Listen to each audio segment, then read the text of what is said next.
Therefore,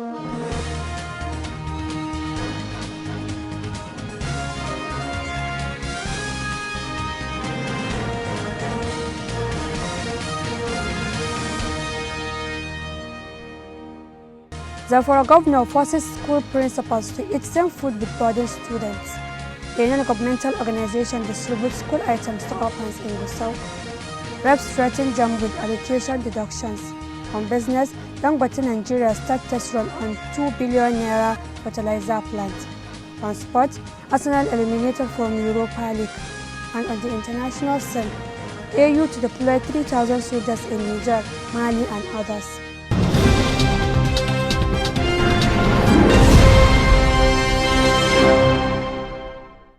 Welcome to Standard Voice Television News. My name is Samira Ibrahim. Now the news in full.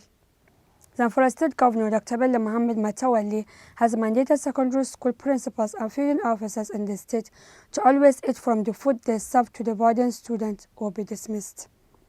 Dr. Matawalli, during an unscheduled visit to two state-owned boarding secondary schools, namely Government Science Secondary School Gusau and Government Girls Secondary School Gusau, expressed total displeasure with the unhygienic condition and the low quality of the food which was prepared and being served to students. Governor Matawalli, who was visibly angered by the unpalatable nature of the food, which he saw, ordered that the principal of each of the schools eat the food in his presence. He warned that henceforth the principals should eat the kind of food they give to their students. He said he will continue to monitor them so that those who violate these orders of eating safe food with students will be dismissed. Governor Matawalli said it is very annoying to see that unpalatable food are being served to the boarding students despite the huge amount of money expended by the government on the feeding program. The governor warned that the state government will no longer tolerate such behaviors and henceforth deal decisively with those who found to be involved in the illegal act of preparing low-quality food for students in the state. He directed that the principals, feeding officers and other officers throughout the state must eat the same food they cook for their students or be dismissed. He is supposed to come and see hygiene responsibility. Kada ake zo bai kamata a taho a ce kana kallo ba ka rufe shi amma gudanar da okay sai a dama shi akan iyalan shi ko kuma yanzu ina son a dama kai sai ka shi. Yes. The All Progressives Congress (APC) has called on the National Broadcasting Commission (NBC) to call the management of the state radio and television to order over alleged provocation broadcasts against its members. The state APC chairman, Alhaji Lawal M. Liman Gablan Kaura, made the call on Wednesday in Kaura Namuda at the special prayer session organized by Zamfara North Senatorial District Office of the party. News Agency of Nigeria NAN reports that the party organized special prayer sessions across the state to seek Allah's intervention to overcome its challenges. Alhaji Lawal M. Liman accused the station of unprofessional conduct and abuse of ethics of broadcasting code. The NBC, as a regulatory body responsible for monitoring radio and television stations in the country, should monitor what Zamfara Radio is doing and ensure that they operate in line with the law. The chairman also urged the radio station to be professional and give all political parties the freedom to exercise their constitutional rights. During the APC-led government, the opposition political parties were given right to come to the state radio station and showcase their activities. He therefore called on the management of the station to embrace professionalism and law and order. Zamfara Radio was established to educate and enlighten people of the state and not to be used for creating unnecessary tension in the state. The chairman thanked the party members for attending the prayer session and urged them to be united and law-abiding citizens. When contacted, the State Commissioner for Information, Alhaji Suleiman Tunau Anka, denied the allegation, pointing out that the state radio was not transmitting any unsavory comments against any political party, especially the APC or its members. He said the state radio station is for all citizens of the state. The commissioner said the station is operating in line with the law and order, adding that he is not aware of any comment against any APC member by Zamfara Radio.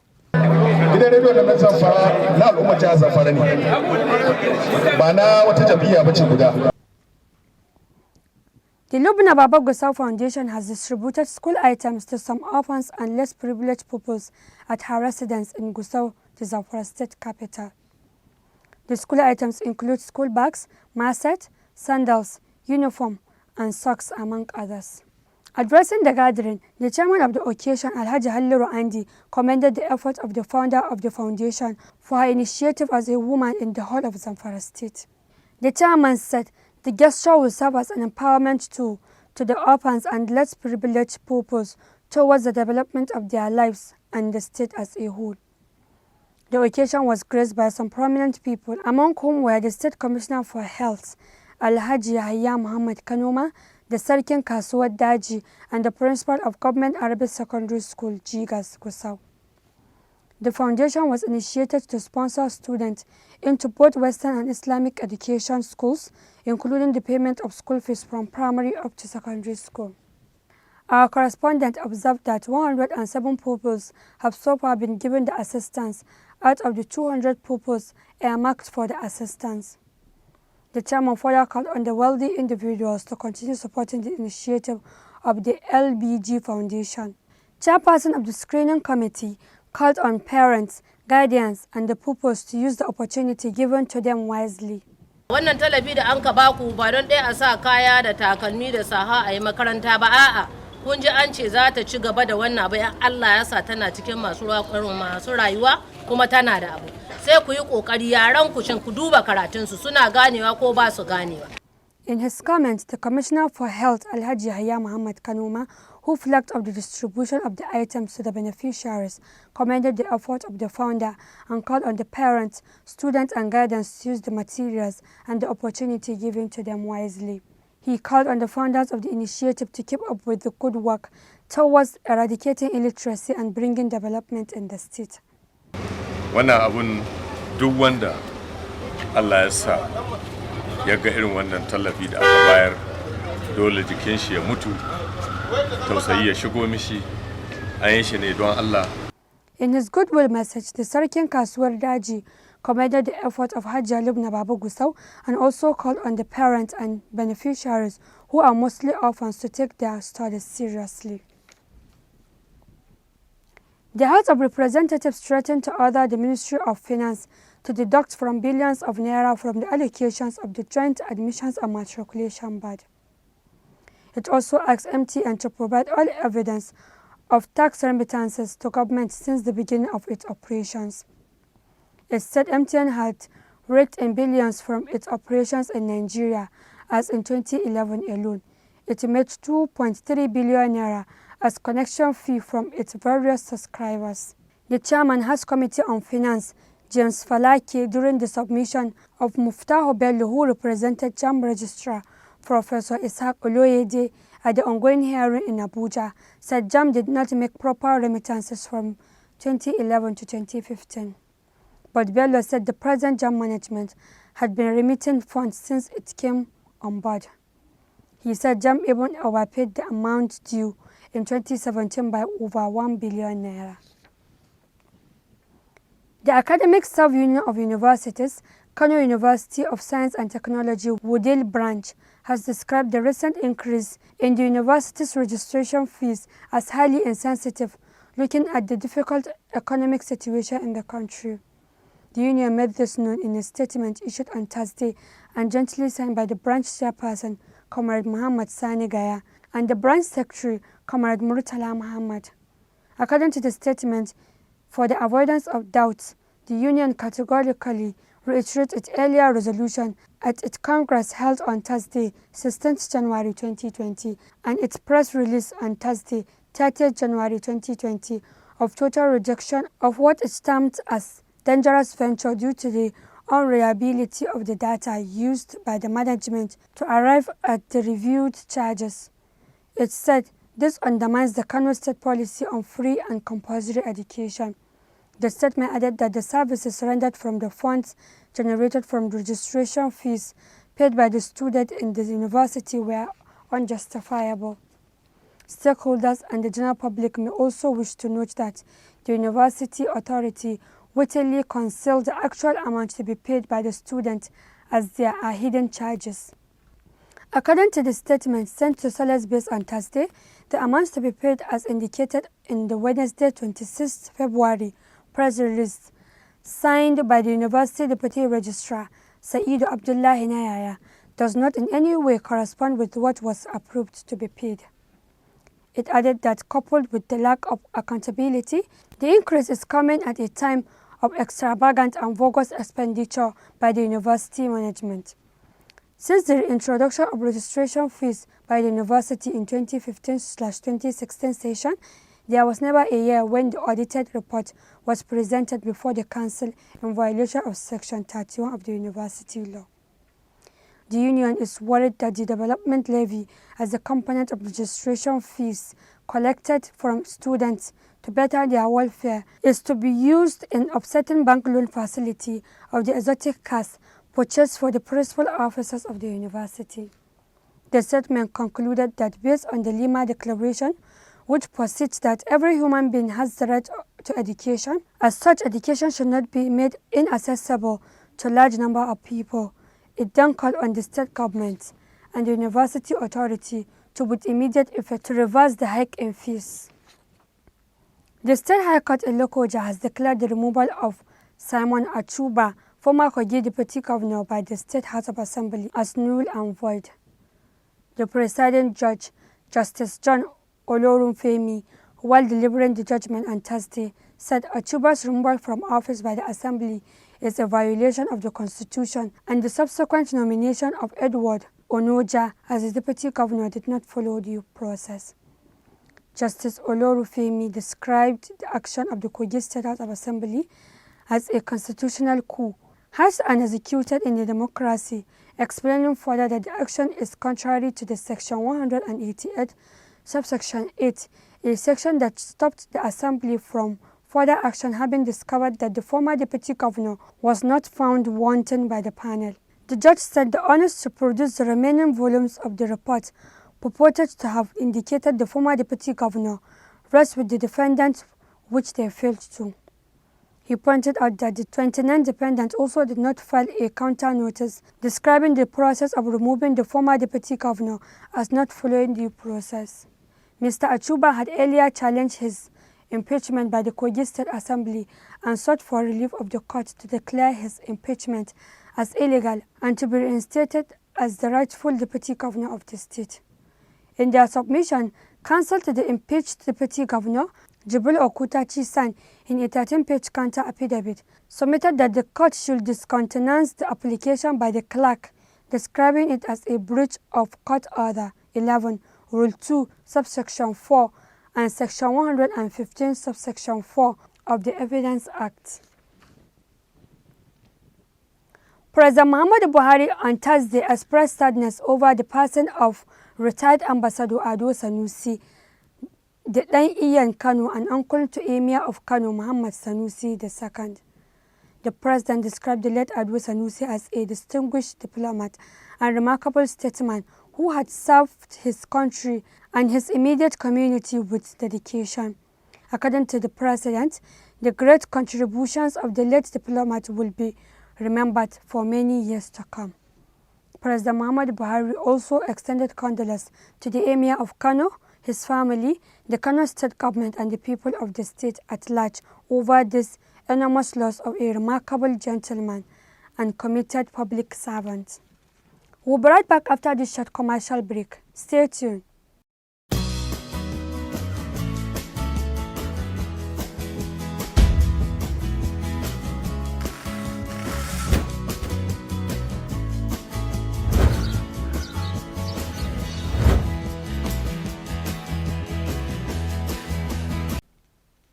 Welcome back on Business. Over to Rita.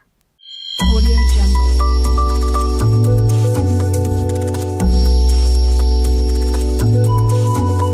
Audio Jungle.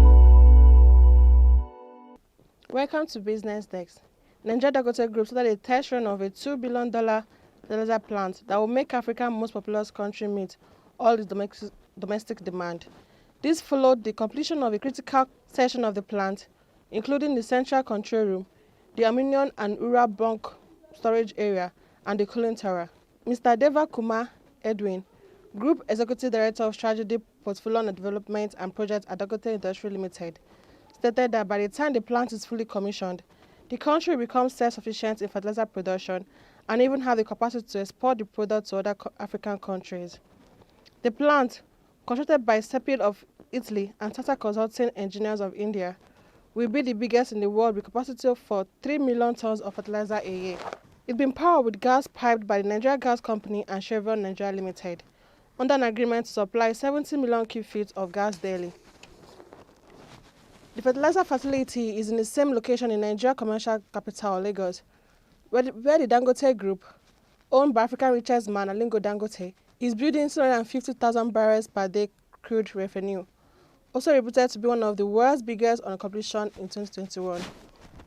Still on business desk, the Nigerian National Petroleum Corporation (NNPC) has disclosed that the construction of the Jagotel-Kaduna-Kano gas pipeline could commence in the second quarter of 2020. The corporation group managing director, Malam Mary Kari, said the pipeline, when fully constructed, could help boost economic activities in the country. Mr. Kari said this at the first Sub-Saharan Africa International Petroleum Exhibition and Conference in Lagos, with the theme Oil and Gas as an Enabler for Economic Transformation in Sub-Saharan Africa. According to Kari, who was represented by the Chief Operating Officer, Gas and Power, Mr. Yusuf Usman, the NNPC plans to expand its domestic gas footprint with the delivering of the Escrovance Lagos Pipeline System, ELPS2, and the OB3 gas pipeline to connect the east and the west. He said the capacity of the ELPS could be doubled from 1.1 billion standard cubic feet of gas to 2.2 billion standard cubic feet. Speaking on the benefit of the recent passage of the Deep Ocean Act into law, Kari said it has indeed impacted positively as it has set the industry on a path of irreversible growth.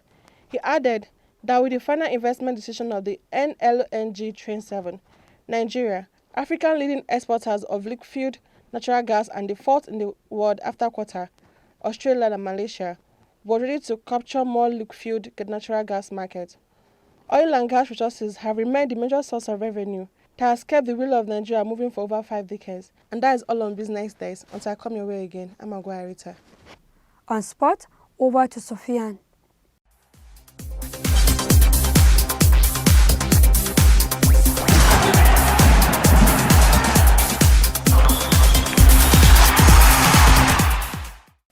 Hello, welcome to Standard Voice Television Sports Room. I'm Abu Sufyan Abubakar, and as usual, I bring the sport updates.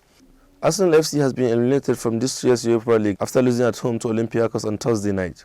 Arsenal defeated Olympiacos in Greece last weekend but failed to capitalize on the lead after falling at home to the Greek giants. The first half of the game ended 0-0, but minutes into the second half, Cisse scored a header after a Matthew Valbuena's corner kick. The regular time of the match, 90 minutes, ended 0-0, and then the match progressed into extra time. The first half of the extra time was silent, and deep into the second half of the extra time, in the 116th minute, Arsenal captain Pierre-Emerick Aubameyang scored an acrobatic goal, which seems to be Arsenal's ticket to the round of 16. But in the final minute of the game, Karim El Arabi scored a tap-in to secure progression for the Greek side. Another Europa League match played on the same day, Manchester United defeated Club Brugge 5-0 after playing a 1-1 draw in Belgium earlier last week. New boy Bruno Fernandes scored the penalty as he did last weekend in the EPL, which was the opening goal of the game, before Odion Ighalo scored on his field debut for Manchester United. McTominay scored also after returning from injury. Brazilian midfielder Fred scored the remaining 2 goals for Manchester United. Among the teams to have progressed to the next round of the Europa League round of 16 tie, Copenhagen, Glasgow Rangers and Benfica have all qualified to the next round of the game. And that's all we have on sports today. Back to the newsroom. And on the international scene.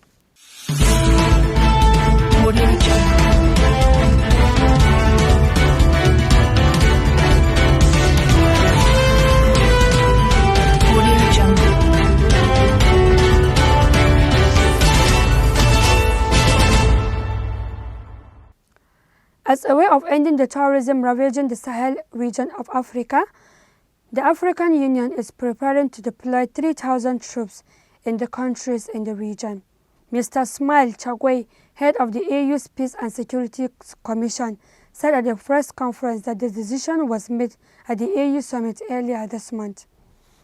Mr. Smail confirmed on Thursday that the AU is sending the troops because regional forces are struggling to respond to a nearly 8-year onslaught by armed Islamists. He said on the decision of the summit to work on deploying a force of 3,000 troops to help the Sahel countries degrade terrorist groups, they will be working together with the G5 Sahel and ECOWAS.